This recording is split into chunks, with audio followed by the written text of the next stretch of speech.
When I think of that summer, the one that stretched longer than the rest, I hear the hush of sun on old lace curtains and taste dust motes swirling in warm lemonade.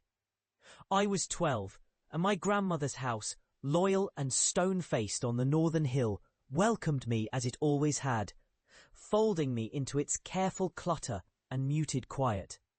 My parents believed it was just a month away from city noise.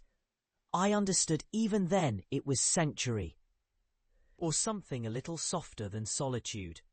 Grandmother kept me busy with chores, plucking green beans at dawn, sweeping the porch until it gleamed pale gold, cataloguing recipes from a notebook so brittle its contents seemed to whisper as the pages turned.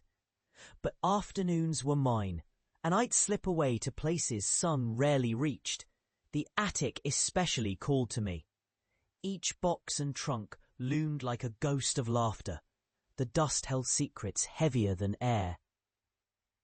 Beneath the slanted windows and their spiderwort shadows, I felt both owner and intruder.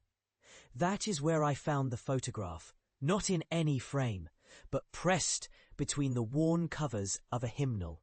Sepia blushed its edges, and 4 faces stared from the garden, side-lit by the same melancholy sunlight that fell through the attic glass.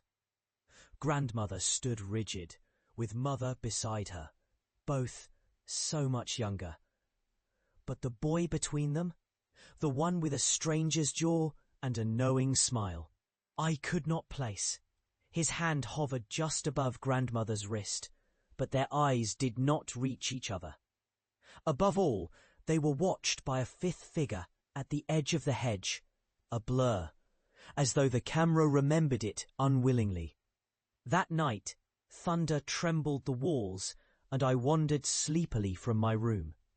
The corridor stretched longer than I remembered, and the grandfather clock, usually patient, sombre, gave out a sharp, metallic cough.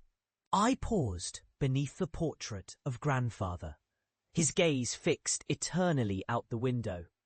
For a moment, the air seemed awash with the flavour of burnt matches and lilacs. I thought I heard quiet laughter folded into the wind's teeth. Breakfast the next day carried a hush. Grandmother's hands shook so slightly, it seemed only the teacups noticed. I asked about the boy in the photograph. She hesitated, then smiled with a softness I would dream of for years.